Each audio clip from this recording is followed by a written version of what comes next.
ಶ್ರೀ ಗುರುಭ್ಯೋ ನಮಃ. ಆತ್ಮೀಯ ಕೇಳುಗರೆಲ್ಲರಿಗೂ ನನ್ನ ನಮಸ್ಕಾರಗಳು. ನಾನು ಸುಮಾ ನಾಗೇಶ್, ಸಾರಂಗ ವಾತ್ಸಲ್ಯ ಪೇರೆಂಟಿಂಗ್ ಗ್ರೂಪ್ನ ಸದಸ್ಯೆ ಹಾಗೂ ಆಪ್ತ ಸಮಾಲೋಚಕಿ. ಇಂದು ನಾನು ಮಾತಾಡ್ತಾ ಇರುವಂಥ ವಿಷಯ ಪೋಷಕರೆಲ್ಲರಿಗೂ ಪ್ರಿಯವಾದ, ಮುಖ್ಯವಾದ ಹಾಗೆ ಹಲವಾರು ಬಾರಿ ಆತಂಕಕ್ಕೂ ಕಾರಣವಾಗುವ ಚಿಕ್ಕ ಮಕ್ಕಳಿಗೆ ಕಲಿಸಬೇಕಾದ ಸುಲಭ ನೀತಿಗಳು ಅನ್ನೋ ವಿಷಯದ ಬಗ್ಗೆ. ನಮ್ಮ ಮಕ್ಕಳು ನಮಗೆ ಸಂಸಾರದಲ್ಲಿ ಆನಂದವನ್ನು ತಂದುಕೊಡ್ತಾರೆ, ಹಾಗೆ ಹೆಮ್ಮೆಯುಂಟಾಗುವ ರೀತಿಯ ಸಂಭ್ರಮವನ್ನು ಕೂಡ ತರ್ತಾರೆ. ಅಂತಹ ಮಕ್ಕಳನ್ನು ಅಚ್ಚುಕಟ್ಟಾದ ರೀತಿಯಲ್ಲಿ ನಮಗೆ ಗೊತ್ತಿರೋ ಹಾಗೆ ನಮ್ಮ ತಿಳುವಳಿಕೆಯಂತೆ ಒಳ್ಳೆಯ ಸಂಸ್ಕಾರ, ವಿದ್ಯಾಭ್ಯಾಸವನ್ನು ಕೊಟ್ಟು ಸತ್ಪ್ರಜೆಯನ್ನಾಗಿ ಮಾಡುವುದು ಪೋಷಕರ, ತಾಯಿ ತಂದೆಯರ ಹೊಣೆಗಾರಿಕೆ, ಹಾಗೆ ಪ್ರೀತಿಯಿಂದ ಮಾಡುವ ಕರ್ತವ್ಯ ಕೂಡ. ಆದರೆ ಈ ಕೆಲಸ ಅಷ್ಟೊಂದು ಸುಲಭವಲ್ಲ. ನಮ್ಮದೇ ಮಕ್ಕಳನ್ನು ತಿದ್ದಿ ಬೆಳೆಸುವುದು ಕೂಡ ಹಲವಾರು ಬಾರಿ ಕಷ್ಟಕರ ಎನ್ನುವುದು ನಮ್ಮೆಲ್ಲರ ಅನುಭವಕ್ಕೆ ಬಂದಿರುವ ವಿಷಯ. ಸಾಮಾನ್ಯವಾಗಿ ಆಸೆಪಟ್ಟು ಪಡೆದ ಎಲ್ಲ ರೀತಿಯಲ್ಲೂ ಆರೋಗ್ಯವಂತ ಮಗುವನ್ನು ಮೊದಲ 1-2 ವರ್ಷ ಬೆಳೆಸುವುದು ಒಂದು ರೀತಿಯಾದರೆ, ನಡಿಗೆ, ಮಾತು ಇವುಗಳನ್ನು ಕಲಿತ ಮಕ್ಕಳನ್ನು ಬೆಳೆಸೋದು ಮುಂದಿನ ಹಂತದಲ್ಲಿ ಮತ್ತೊಂದು ರೀತಿಯದ್ದು. ಮಕ್ಕಳಿಗೆ ಶೌಚ, ನೈರ್ಮಲ್ಯ, ಇರಿಸರಿಕೆಗಳ ಬಗ್ಗೆ ತಿಳುವಳಿಕೆ ನೀಡ್ತಾ ಊಟ ಮಾಡುವ, ಮಾತಾಡುವ ರೀತಿ ನೀತಿಗಳನ್ನು ತಿದ್ದುವುದು ಪೋಷಕರ ಕೆಲಸ. ಗಿಡವಾಗಿ ಬಗ್ಗದ್ದು ಮರವಾಗಿ ಬಗ್ಗೀತೆ ಎನ್ನುವ ಗಾದೆ ಮಾತಿದ್ರೂ ಅಂತಹ ಗಿಡವನ್ನು ಗೊಬ್ಬರ, ನೀರು ಹಾಕಿ ಬೆಳೆಯಲು ಅನುಕೂಲ ಆಗೋ ಹಾಗೆ ಬೇಲಿ ಹಾಕಿ ಬೇರು ಆಳವಾಗಿ ಇಳಿಯೋ ರೀತಿಯಲ್ಲಿ ನೋಡಿಕೊಂಡು ದೆಬ್ಬೆ ಕಟ್ಟಿ ನೋಡಿಕೊಳ್ಳುವುದೂ ಒಂದು ಜವಾಬ್ದಾರಿ. ಅದೇ ರೀತಿ ಹೇಗೋ ಬೆಳ್ಕೊಳಕ್ಕೆ ಬಿಡಿ ಅಂತ ಹೇಳದೆ ಸರಿಯಾದ ಮಾರ್ಗದರ್ಶನ ನೀಡುತ್ತಾ ಬೆಳೆಸೋದು ಒಂದು ಕಲೆ ಕೂಡ. ಮೌಲ್ಯಗಳು ಎನ್ನುವ ದೊಡ್ಡ ಭಾಷೆಯನ್ನು ಹೇಳದೆ ಅದೇ ತತ್ವಗಳನ್ನು ಅಳವಡಿಸಿ ಸುಲಭ ನೀತಿಗಳನ್ನು ಮಕ್ಕಳಲ್ಲಿ ಪೋಷಿಸಿದರೆ ಅಂತಹ ಮಕ್ಕಳು ಸಮಾಜದಲ್ಲಿ ಗೌರವಯುತವಾಗಿ ಬದುಕಲು ಮಾರ್ಗದರ್ಶನ ನೀಡಿದಂತೆ ಆಗುತ್ತದೆ. ಹಾಗಾದರೆ ಈ ನೀತಿ ಪಾಠಗಳು ಅಷ್ಟು ಮುಖ್ಯನಾ? ಹೌದು ಕೇಳುಗರೆ ಹಾಗೂ ಪೋಷಕರೇ, ಖಂಡಿತ ಮುಖ್ಯ. ಯಾಕೆ ಗೊತ್ತಾ? ಇವು ನೈತಿಕ ರೂಪದಲ್ಲಿ ವೈಯಕ್ತಿಕ, ಸಾಮಾಜಿಕ, ಸಾಂಸ್ಕೃತಿಕ ರೀತಿಗಳಲ್ಲಿ ಮಕ್ಕಳ ವ್ಯಕ್ತಿತ್ವವನ್ನು ರೂಪಿಸುವುದರಲ್ಲಿ, ಅವರ ಮುಂದಿನ ಬಾಳಿಗೆ ಬುನಾದಿ ಹಾಕುವುದರಲ್ಲಿ ಅತ್ಯಂತ ಪ್ರಮುಖ ಪಾತ್ರ ವಹಿಸುತ್ತದೆ. ನೈತಿಕ ಮೌಲ್ಯಗಳನ್ನು ರೂಢಿಸಿಕೊಂಡ ಮಕ್ಕಳಲ್ಲಿ ಪ್ರಾಮಾಣಿಕತೆ, ಜವಾಬ್ದಾರಿ ತಗೊಳ್ಳೋ ಸ್ವಭಾವ ಬಂದರೆ ಇತರ ನೀತಿಗಳಿಂದ ಶಿಸ್ತು, ಧೈರ್ಯ, ಸಹಕಾರ, ಸ್ವಾವಲಂಬನೆ, ಗೌರವ, ಸೇವಾ ಮನೋಭಾವ, ಹೊಂದಾಣಿಕೆಯ ಗುಣಗಳು ಮಕ್ಕಳ ಮೂಲ ಸ್ವಭಾವದಲ್ಲೇ ಅಡಕವಾಗಿ ಬಿಡುತ್ತದೆ. ಹೌದಾ? ಹಾಗಾದರೆ ಈ ಗುಣಗಳನ್ನು ಮಕ್ಕಳಲ್ಲಿ ಬೆಳೆಸುವ ಬಗೆ ಹೇಗೆ? ಬೆಳೀತಾ ಬೆಳೀತಾ ಅವರೇ ಕಲ್ತ್ಕೊಳ್ತಾರಲ್ವಾ ಅಂದರೆ ಅದು ಸ್ವಲ್ಪ ಮಾತ್ರ. ಅನುಭವದಿಂದ ಕಲಿಯುವ ಪಾಠ ಬೇರೆ, ಪೋಷಕರು ಚಿಕ್ಕ ವಯಸ್ಸಿನಿಂದಲೇ ಒಳ್ಳೆಯ ರೀತಿಯಲ್ಲಿ ರೂಢಿ ಮಾಡಿಸಿ ಕಲಿಸುವ ರೀತಿಯೇ ಬೇರೆ. ಇವತ್ತು ನಾನು ಪುಟ್ಟ ಮಕ್ಕಳಿಗೆ ಅಂದರೆ ಸುಮಾರು 6-7 ವರ್ಷಗಳ ಒಳಗಿನ ಎಳೆಯರಿಗೆ ಹೇಳಿಕೊಡಲೇಬೇಕಾದ ಕೆಲವು ನೀತಿ ಪಾಠಗಳ ಬಗ್ಗೆ ಮಾತಾಡ್ತಾ ಇದ್ದೀನಿ. ಹಾಗಂತ ಇಷ್ಟೇ ಸಾಕು ಅಂತಲ್ಲ, ಇವತ್ತಿಗೆ ಪೀಠಿಕೆಯಾಗಿ ಈ ಹಲವನ್ನು ಹೇಳ್ತಾ ಇದ್ದೀನಿ. ನಮಗೆ ತಿಳಿದಿರೋ ಹಾಗೆ 1-2 ವರ್ಷಗಳವರೆಗೂ ಮಗುವಿನ ಸಕಲ ಅಗತ್ಯಗಳನ್ನು ಪೋಷಕರೇ ಪೂರೈಸ್ತಾ ಹೋಗ್ತಾರೆ. ಎದ್ದಾಗಿಂದ ರಾತ್ರಿ ಮಲ್ಕೊಳ್ಳೋವರೆಗೂ ಅವರ ಆಹಾರ, ಶೌಚ, ಸ್ನಾನ, ನಿದ್ದೆ, ಆಟಪಾಠಗಳ ಬಗ್ಗೆ ಪೂರ್ಣವಾಗಿ ಗಮನ ಕೊಡ್ತಾರೆ. ಮಗು ದೊಡ್ಡದಾಗ್ತಾ ಬಂದ ಹಾಗೆ ನಡೆಯೋದು, ಮಾತಾಡೋದು ಕಲಿಯುತ್ತೆ. ಹಾಗೆ ತಾನೇ ತಿನ್ನಬೇಕು ಅನ್ನೋ ಇಚ್ಛೆ ತೋರಿಸೋದು, ತನ್ನ ಜೊತೆ ಯಾರಾದರೂ ಇರಬೇಕು ಅನ್ನೋದನ್ನು ಸ್ಪಷ್ಟವಾಗಿ ವರ್ತನೆಯಿಂದ, ಮಾತಿನಿಂದ ತಿಳಿಸುತ್ತಾ ಹೋಗುತ್ತವೆ. ಅವರ ವರ್ತನೆ, ಮಾತುಗಳಿಗೆ ಮಾದರಿಯಾಗುವವರೇ ತಾಯಿ ತಂದೆಯರು ಹಾಗೂ ಪೋಷಕರು. ಮೊದಲಿಗೆ ನಾನು ಹೇಳುವ ವಿಷಯ ಮಾತು. ಆಂಗ್ಲ ಭಾಷೆಯಲ್ಲಿ ಕಮ್ಯುನಿಕೇಷನ್ ಅಂತೀವಿ. ಅಂದರೆ ಒಬ್ಬರು ಮತ್ತೊಬ್ಬರ ಜೊತೆ ಸಂವಹನ ಮಾಡುವಾಗ ಬಳಸುವಂಥ ಭಾಷೆ. ದೊಡ್ಡವರನ್ನು ನೋಡ್ತಾ ನೋಡ್ತಾ ಮಕ್ಕಳು ಕಲಿಯೋದು, ಅನುಕರಿಸೋದು ಪೋಷಕರ ಮಾತುಗಳನ್ನು. ಎಷ್ಟು ಮೃದುವಾಗಿ, ಮಧುರವಾಗಿ, ನಯವಾಗಿ, ಅರ್ಥಬದ್ಧವಾಗಿ ಸಂದರ್ಭಕ್ಕೆ ತಕ್ಕಂತೆ ಮಾತುಗಳನ್ನು ದೊಡ್ಡವರು ಆಡ್ತಾರೋ ಮಕ್ಕಳ ಮಾತುಗಳು ಕೂಡ ಅದೇ ಧಾಟಿಯಲ್ಲಿ ಇರ್ತಾ ಹೋಗುತ್ತೆ. ಮಕ್ಕಳ ಮೊದಲ ಮಾತುಗಳು ಕೇಳಲು ಬಲು ಚೆಂದ. ಬೆಳೀತಾ ಬೆಳೀತಾ ಮಾತುಗಳು ಸರಾಗವಾಗಿ ಅರ್ಥಬದ್ಧವಾಗಿ ಬದಲಾದಾಗ ಅದರಲ್ಲಿ ಇರುವ ಧ್ವನಿಯ ಏರಿಳಿತಗಳು, ಸ್ಪಷ್ಟತೆಗಳು ಮಕ್ಕಳಿಗೆ ಕಲಿಸುವಂತಹ ರೀತಿಗೆ ಕನ್ನಡಿ ಇದ್ದ ಹಾಗೆ.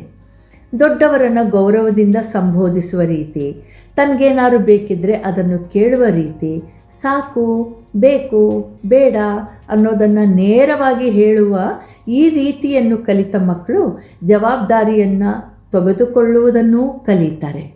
ನಿಂಗೇನು ಗೊತ್ತಾಗತ್ತೆ, ನೀನಿನ್ನು ಚಿಕ್ಕ ಮಗು, ನಾ ಹೇಳ್ದಾಗ ಕೇಳಬೇಕಷ್ಟೆ ಅಂತ ಅಂದರೆ ತನ್ನ ಮಾತಿಗೆ, ಅಭಿಪ್ರಾಯಕ್ಕೆ ಬೆಲೆ ಇಲ್ಲ ಅಂತ ಮಗುವಿಗೆ ಅನ್ನಿಸ್ಬೋದಲ್ವಾ? ಹಲವು ಪೋಷಕರು ಮಗು ಏನಾದ್ರು ತಪ್ಪಾಗಿ ಹೇಳಿದರೆ ಅಣುಗಿಸೋದು, ಹಂಗಿಸೋದು ಮಾಡೋದನ್ನು ನೀವೆಲ್ಲರೂ ಗಮನಿಸಿರ್ಬೋದು. ಆವಾಗ ಮಕ್ಕಳು ಪೆಚ್ಚಾಗಿ ನಕ್ಕೊಂಡು ಸುಮ್ಮನಾಗ್ಬಿಡ್ಬೋದು. ಆದರೆ ಇದು ಅವರ ಅಭಿಮಾನಕ್ಕೆ ಧಕ್ಕೆ ತರ್ಬೋದು. ಮಕ್ಕಳ ಮಾತನ್ನು ಆಲಿಸಿ, ಅವರು ಆಡುವ ರೀತಿಯನ್ನು ಹೆಮ್ಮೆಯಿಂದ ಪ್ರತಿಕ್ರಿಯಿಸಿ, ತಪ್ಪಾದಲ್ಲಿ ಅಥವಾ ಸರಿಯಾದ ರೀತಿಯಲ್ಲಿ ಮಾತಾಡ್ದಲೇ ಇದ್ದರೆ ಸಮಾಧಾನದಿಂದ ತಿದ್ದಿ. ಎಷ್ಟೇ ಆಗಲಿ ಅವರು ನಮ್ಮ ಮಕ್ಕಳೇ ತಾನೆ. ಮಕ್ಕಳ ಸಣ್ಣ ಸಣ್ಣ ಕೆಲಸಗಳಿಗೂ ತಕ್ಕದಾದ ಪ್ರಶಂಸೆಯನ್ನು ನೀಡಿ. ಇದು ಅವರ ಆತ್ಮವಿಶ್ವಾಸವನ್ನು ಹೆಚ್ಚಿಸುತ್ತದೆ. ಮಗುವಿನಿಂದ ಅಕಸ್ಮಾತ್ ತಪ್ಪಾದರೆ ನಿನಗಿದೆಲ್ಲಿ ಸಾಧ್ಯ ಇದೆ, ನಿನ್ನಿಂದ ಇದು ಸಾಧ್ಯ ಇಲ್ಲ ಅಂತ ಹೀಗಳಿಸೋ ಬದಲು, ಇದನ್ನು ಇನ್ನೊಂದು ರೀತಿನಲ್ಲಿ ಮಾಡ್ಬೋದಾ, ನೀನು ಚೆನ್ನಾಗೇ ಮಾಡ್ತಾ ಇದೆಯಾ, ನಿನ್ನ ಜೊತೆಗೆ ನಾನು ಇದ್ದೀನಿ, ಬಾ ಮತ್ತೆ ಮಾಡೋಣ ಅನ್ನುವ ಮಾತು ಎಷ್ಟು ಪರಿಣಾಮಕಾರಿ ಆಗಬಹುದಲ್ವಾ? ಮಾತಿನ ಮತ್ತೊಂದು ಮುಖ್ಯವಾದ ಕಲಿಕೆ ಎಂದರೆ ಮಕ್ಕಳಿಗೆ ಅವರ ಭಾವನೆಗಳನ್ನು ಸೂಕ್ತವಾದ ರೀತಿಯಲ್ಲಿ, ಸೂಕ್ತವಾದ ಪದಗಳಲ್ಲಿ ವ್ಯಕ್ತಪಡಿಸುವುದನ್ನು ಕಲಿಸಿ. ನನಗೆ ಬೇಸರ ಆಗಿದೆ, ಇದರಿಂದ ತುಂಬ ಸಂತೋಷ ಆಯಿತು, ಆ ಫ್ರೆಂಡು ನನಗೆ ಬೈದಾಗ ನನಗೆ ಕೋಪ ಬಂತು, ಕತ್ಲಲ್ಲಿ ಹೋಗುವಾಗ ನನಗೆ ಭಯ ಆಗುತ್ತೆ, ಈ ಥರದ ಉದಾಹರಣೆಯ ಮಾತುಗಳು. ಅವರ ಎಮೋಷನ್ಸ್ಗಳನ್ನು ಹೇಳುವುದನ್ನು ಕಲಿತರೆ ಪೋಷಕರಿಗೆ ಮಕ್ಕಳನ್ನು ಸರಿಯಾದ ರೀತಿಯಲ್ಲಿ ಅರ್ಥ ಮಾಡ್ಕೊಳ್ಳೋದು ಸುಲಭ ಆಗುತ್ತೆ. ಮಕ್ಕಳಿಗೂ ಅವರದೇ ಆದ ಗೌರವ, ಘನತೆ ಇರುತ್ತೆ. ಇತರರ ಎದುರಿಗೆ ಅವರನ್ನು ಬೈದಲೇನೆ, ಹೀಗಳೆಯದೆ ಮಕ್ಕಳಿಗೆ ಕೊಡಬೇಕಾದ ಗೌರವ ನೀಡಿದರೆ ಪೋಷಕರ ಮೇಲೆ, ಸುತ್ತಲಿನ ಜನರ ಮೇಲೆ ನಂಬಿಕೆ ಬರುತ್ತೆ. ಸಹಜ ಅಲ್ವಾ? ಸ್ವತಂತ್ರವಾಗಿ ಆಲೋಚಿಸೋದನ್ನು, ಅದನ್ನು ಸರಿಯಾದ ರೀತಿಯಲ್ಲಿ ಒಳ್ಳೆಯ ಮಾತುಗಳಲ್ಲಿ ವ್ಯಕ್ತಪಡಿಸೋದನ್ನು ಕಲಿಯುವ ಮಕ್ಕಳಲ್ಲಿ ಭಯ, ಸಭಾಕಂಪನ, ಹಿಂಜರಿಕೆಗಳು ಕಡಿಮೆ ಇರುತ್ತೆ.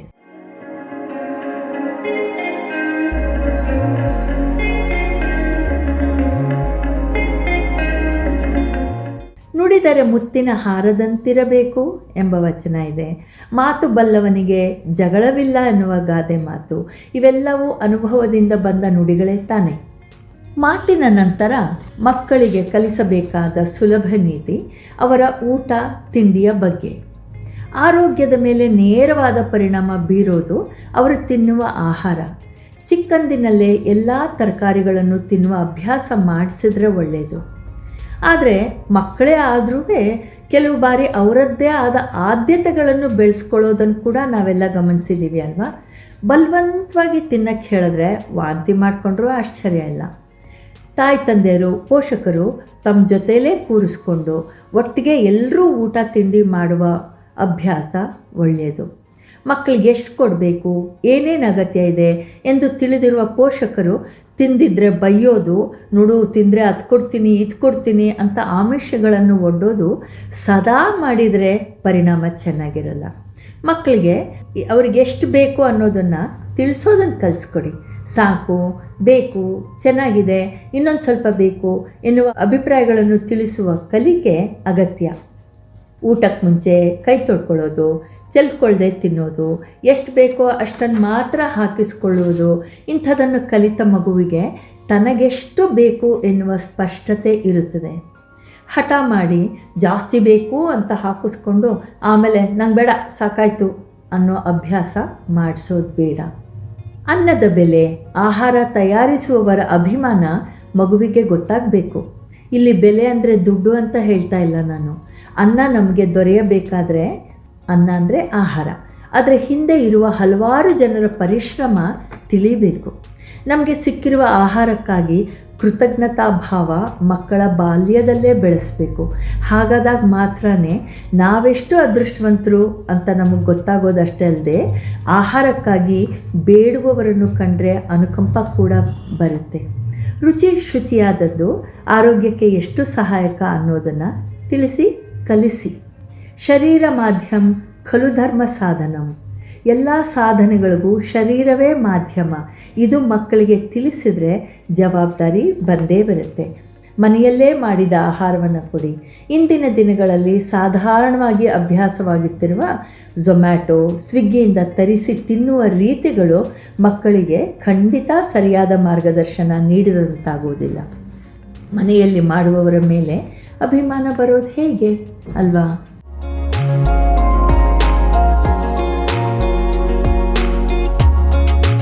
ಮುಂದಿನ ಅವಶ್ಯಕ ನೀತಿ ತಿಳಿಸ್ಕೊಡ್ಬೇಕಾಗಿರೋದು ಬೆಲೆಯ ಬಗ್ಗೆ. ಅದೇನು ಮಹಾ ಅನಿಸುತ್ತೆ ಅಲ್ವಾ?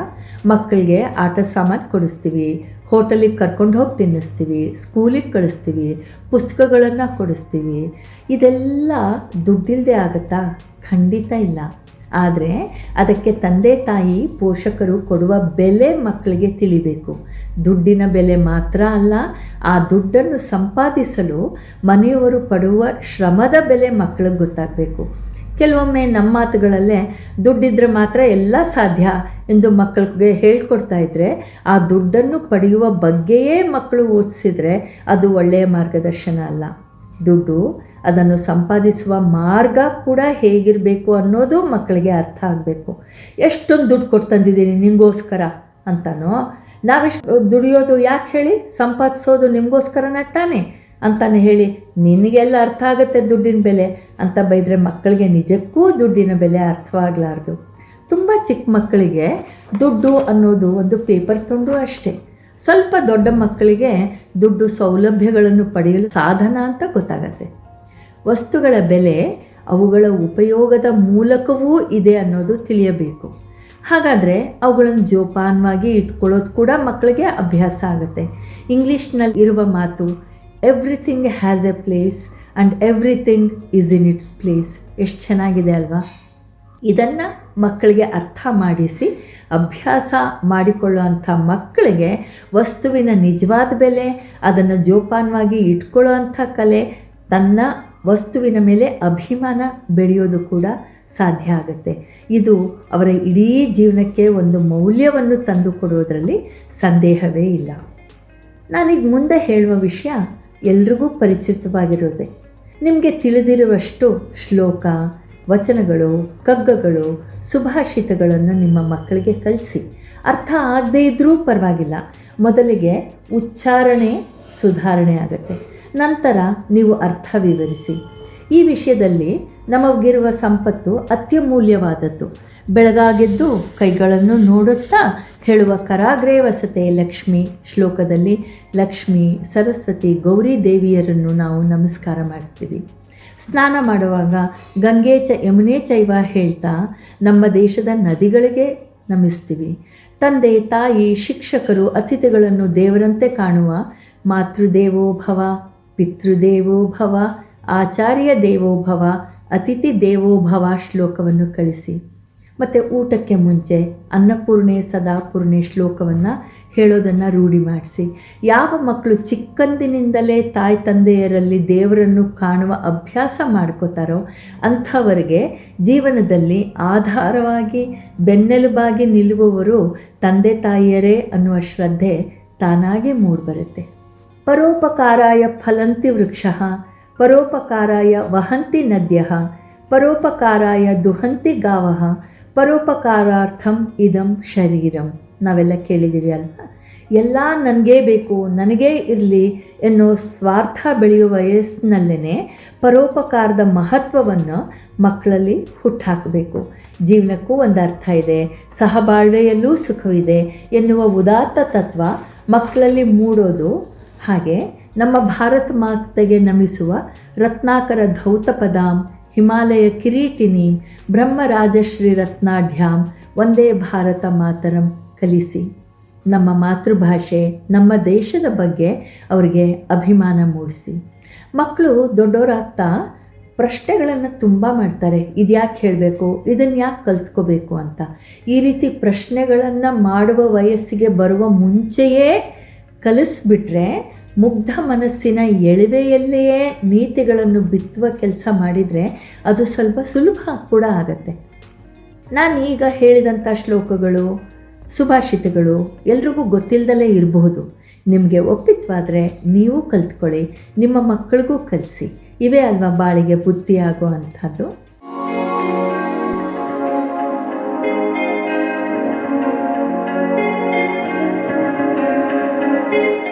ನನ್ನ ಮುಂದಿನ ಮಾತು ಹೊಣೆಗಾರಿಕೆಯ ಬಗ್ಗೆ.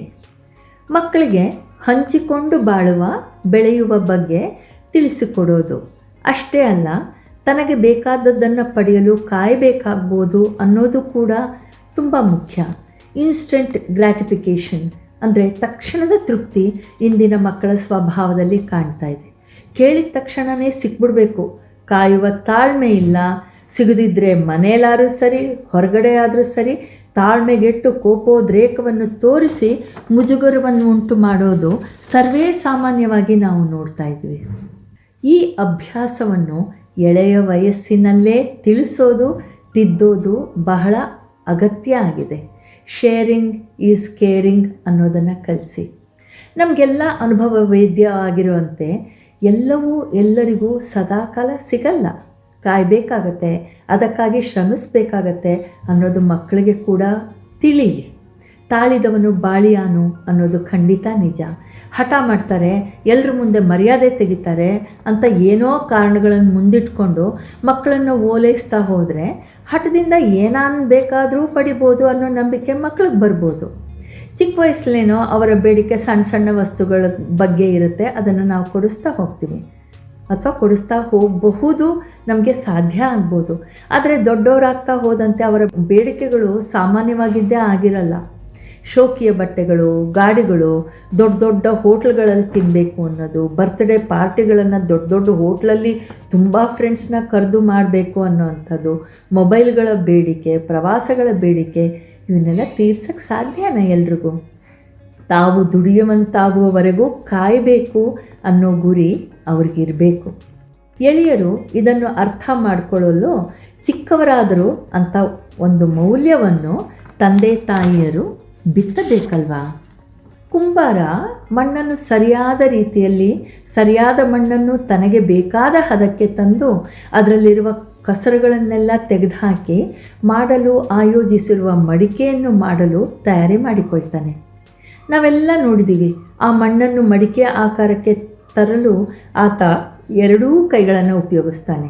ಒಂದು ಕೈ ಹೊರ ಆಕಾರವನ್ನು ತಿದ್ದುತ್ತಾ ಹೋಗ್ತಾ ಇರೋ ಹಾಗೆ, ಇನ್ನೊಂದು ಕೈ ಒಳಗಿನ ಸ್ವರೂಪವನ್ನು ಅಚ್ಚುಕಟ್ಟಾಗಿ ಹೊಂದಿಸ್ತಾನೆ.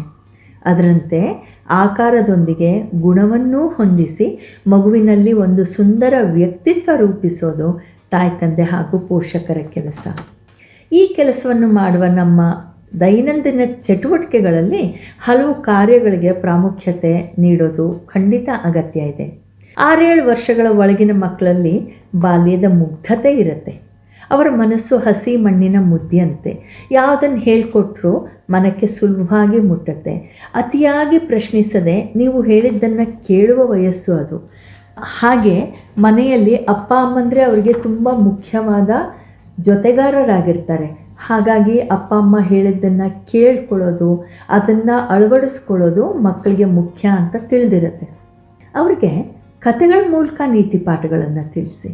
ಆಂಜನೇಯನಿಗೆ ಜಾಂಬವಂತ ಪ್ರೇರಕನಾಗಿ ಸಮುದ್ರ ದಾಟುವ ಶಕ್ತಿ ಇದೆ ಅಂತ ತೋರಿಸ್ಕೊಟ್ಟು ಅದೇ ರೀತಿ ಆ ಕತೆ ಹೇಳಿ, ನಿನ್ನಲ್ಲೂ ಏನಾದರೂ ಸಾಧಿಸುವ ಶಕ್ತಿ ಇದೆ, ಅದಕ್ಕಾಗಿ ಪ್ರಯತ್ನ ಪಡು, ನಾನು ನಿಮ್ಮ ಜೊತೆಗಿದ್ದೀನಿ ಸಹಾಯ ಮಾಡೋಕ್ಕೆ, ಶ್ರಮ ಹಾಕಿದರೆ ಸಾಧ್ಯ ಇದೆ ಅನ್ನೋದನ್ನು ತಿಳಿಸಿ.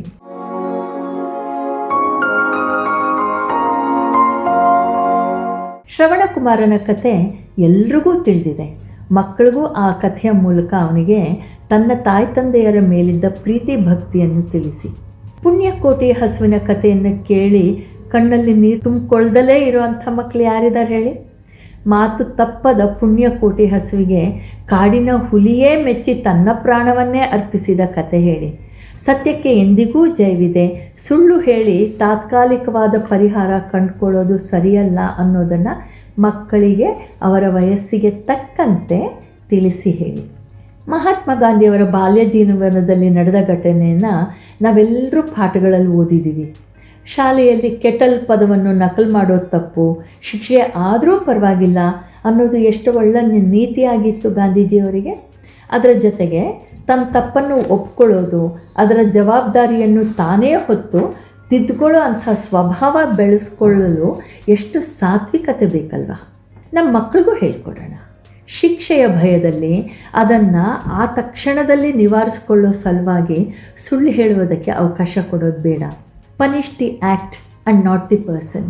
ಅಂದರೆ ನಿನ್ನ ಕಂಡ್ರೆ ನನಗೆ ತುಂಬ ಇಷ್ಟ ಇದೆ, ಆದರೆ ನೀನು ತಪ್ಪಾಗಿ ಕೆಲಸ ಮಾಡುವಾಗ ತಿದ್ಕೊಳ್ಳೋದು ಮುಖ್ಯ ಅಲ್ವಾ ಅನ್ನೋದನ್ನು ಒಳ್ಳೆ ಮಾತಲ್ಲಿ ತಿಳಿಸಿ ಹೇಳಿ. ಶತಮಾನಗಳೇ ಕಳೆದಿದ್ದರೂ ಇಂದಿಗೂ ಎಲ್ರಿಗೂ ತಿಳಿದಿರುವ ಸತ್ಯ ಹರಿಶ್ಚಂದ್ರನ ಸತ್ಯಸಂಧತೆ ಯಾರಿಗೆ ಗೊತ್ತಿಲ್ಲ? ಕೊಟ್ಟ ಮಾತಿಗೆ ತಪ್ಪದ ಅವನು ಅನುಭವಿಸಿದ ಕಷ್ಟಗಳು ಎಷ್ಟು. ಆದರೂ ಅವನ ಸತ್ಯಪ್ರಿಯತೆಯನ್ನು ದಾರಿ ತಪ್ಪಿಸಲಿಲ್ಲ ಅವು. ಆ ಕಥೆನ ಮಕ್ಕಳಿಗೆ ಹೇಳಿ. ಕಠೋಪನಿಷತ್ತಿನಲ್ಲಿ ಬರುವ ನಚಿಕೇತ ತನ್ನಯ ತಂದೆಯ ಮಾತಿನಂತೆ ಯಮಲೋಕಕ್ಕೇ ಹೋಗುವ ಧೈರ್ಯ ಮಾಡಿದ. ಅವನ ಶ್ರಮ ಎಷ್ಟಿರ್ಬೋದು, ಅವನ ಆತ್ಮವಿಶ್ವಾಸ ಎಷ್ಟಿರ್ಬೋದು ಮಕ್ಕಳಿಗೆ ಹೇಳಿ. ನಮ್ಮ ದೇಶದಲ್ಲಿರುವಂಥ ಸಾಕಷ್ಟು ಜನ ಸ್ವಾತಂತ್ರ್ಯಕ್ಕಾಗಿ ಹೋರಾಡಿದವರ ಕಥೆಯನ್ನು ಹೇಳಿ. ದಾಸವರೇಣ್ಯರ ಬಗ್ಗೆ ತಿಳಿಸಿ. ಅಷ್ಟೇ ಅಲ್ಲ, ಮಹಾಭಾರತ, ರಾಮಾಯಣ, ಪಂಚತಂತ್ರ, ಬಾಲಮಿತ್ರ ಇತ್ಯಾದಿ ಪುಸ್ತಕಗಳಲ್ಲಿ ಬರುವ ಕಥೆಯನ್ನು, ಹಾಗೆ ನಿಮಗೆ ಗೊತ್ತಿರೋವಂಥ ಕಥೆಗಳಿಂದ ನೀತಿಗಳನ್ನು ತಿಳಿಸಿ. ಇಷ್ಟೇ ಅಲ್ಲ ಕೇಳುವರೆ, ಹಾಗೆ ನಿಮ್ಮ ಮನೆಯಲ್ಲೇ ನಿಮ್ಮ ಪರಿಚಿತರ ಗುಂಪಿನಲ್ಲೇ ಸಾಧಕರಿದ್ದರೆ ಅವರ ಬಗ್ಗೆ ಮಕ್ಕಳಿಗೆ ತಿಳಿಸಿ, ಅವರನ್ನು ಪರಿಚಯ ಮಾಡಿಸಿ. ಅದರಿಂದ ಮಕ್ಕಳಲ್ಲಿ ತಾನೂ ಹಾಗೆ ಆಗಬೇಕು, ಆಗಬಹುದು, ಆಗೋಕ್ಕೆ ಸಾಧ್ಯ ಇದೆ ಅನ್ನೋ ಕನಸನ್ನು ಬಿತ್ತುಕೊಳ್ಳೋಕ್ಕೆ ಸುಲಭ ಆಗ್ಬೋದು. ಇನ್ನೊಂದು ಮುಖ್ಯವಾದ ಅಭ್ಯಾಸ, ಮಕ್ಕಳಿಗೆ ಓದುವ ಅಭ್ಯಾಸ ಮಾಡಿಸಿ. ಆ ಅಭ್ಯಾಸ ನಿರಂತರವಾಗಿರುವಂತೆ ಪ್ರೋತ್ಸಾಹ ನೀಡಿ. ಬರೀ ಶಾಲೆ ಪುಸ್ತಕಗಳನ್ನಷ್ಟೇ ಅಲ್ಲದೆ, ಅಂದರೆ ಹೋಮ್ವರ್ಕ್ ಮಾಡಿದ್ರೆ ಆಯಿತು, ಆ ಪಾಠ ಓದಿ ಕ್ವಶನ್ ಆನ್ಸರ್ಸ್ ಕಲಿತ್ರೆ ಆಯಿತು ಅನ್ನೋದಷ್ಟೇ ಅಲ್ಲದೆ ಬೇರೆ ಪುಸ್ತಕಗಳನ್ನು ಓದುವ ರೂಢಿ ಬರಲಿ. ತುಂಬ ಚಿಕ್ಕ ವಯಸ್ಸಿನ ಮಕ್ಕಳಲ್ಲಾದರೆ ಓದಕ್ಕೆ ಬರದೇ ಇದ್ದರೂ ಪರವಾಗಿಲ್ಲ, ಚಿತ್ರಗಳನ್ನು ನೋಡಿ ನೀವು ಓದಿ ಹೇಳಿದಾಗ ಅದು ಒಂದಕ್ಕೊಂದು ತಾಳೆ ಆಗುವಂತೆ ಅರ್ಥ ಮಾಡ್ಕೊಳ್ಳೋದನ್ನು ಮಾಡಿಸಿ. ಭಾನುವಾರ ಅಥವಾ ರಜಾ ದಿನಗಳು ಬಂದರೆ ಶಾಲೆಗೆ ರಜಾ ಇರ್ಬೋದಷ್ಟೇ, ಆದರೆ ಓದಿಗೆ ರಜಾ ಇರಬೇಕಿಲ್ಲ. ರಜೆಯಲ್ಲೂ ಓದುವ ರೂಢಿಯಾದರೆ ಜ್ಞಾನಾರ್ಜನೆ ಅಷ್ಟೇ ಅಲ್ಲ, ಜೀವನದುದ್ದಕ್ಕೂ ಒಂದು ಬಲವಾದ ಹವ್ಯಾಸ ಆಗ್ಬೋದು. ಈ ಹವ್ಯಾಸ ನಿರಂತರವಾಗಿರುವಂತೆ ನೋಡ್ಕೊಳ್ಳಿ. ಇದರಿಂದ ತಮ್ಮ ಮಕ್ಕಳ ಶಬ್ದಕೋಶದಲ್ಲಿ ಬರುವಂತಹ ಶಬ್ದಗಳು, ಪದ ಸಂಪತ್ತು ಖಂಡಿತ ಜಾಸ್ತಿ ಆಗ್ತಾ ಹೋಗುತ್ತೆ. ಒಂದೇ ಪದಕ್ಕೆ ಎಷ್ಟೊಂದು ಅರ್ಥ ಇದೆ, ಅಥವಾ ಒಂದೇ ಅರ್ಥವನ್ನು ಕೊಡುವಂಥ ಎಷ್ಟೊಂದು ಪದಗಳಿದೆ ಅನ್ನೋದು ಮಕ್ಕಳಿಗೆ ಅರ್ಥ ಆಗಲಿ. ಮಕ್ಕಳು ಮಲ್ಕೊಳ್ಳೋ ಸಮಯದಲ್ಲಿ ಶಾಂತವಾಗಿ ಮಲ್ಕೊಳ್ಳೋ ಥರ ಮಾಡಿ. ಅವರು ಹತ್ಕೊಂಡು ಹಠ ಮಾಡಿ ಬೈಸ್ಕೊಂಡು ಹೊಡೆಸ್ಕೊಂಡು ಮಲ್ಕೊಳ್ಳೋದು ಬೇಡ. ಒಂದು ಒಳ್ಳೆಯ ಲಾಲಿ ಹಾಡನ್ನು ಅಥವಾ ಒಂದು ಒಳ್ಳೆಯ ನೀತಿಯನ್ನು ಕೊಡುವಂಥ ಕಥೆಗಳನ್ನು ಹೇಳಿ ಮಲಗಿಸಿ. ಆವಾಗ ಅವರ ನಿದ್ದೆಯೂ ತುಂಬ ಒಳ್ಳೆಯ ರೀತಿಯಲ್ಲಿ ನಡೆಯುತ್ತೆ. ಬೆಳಿಗ್ಗೆ ಏಳುವಾಗ ಖುಷಿಯಿಂದ ಏಳೋಕ್ಕೂ ಅದು ಸಹಾಯಕ ಆಗ್ಬೋದು.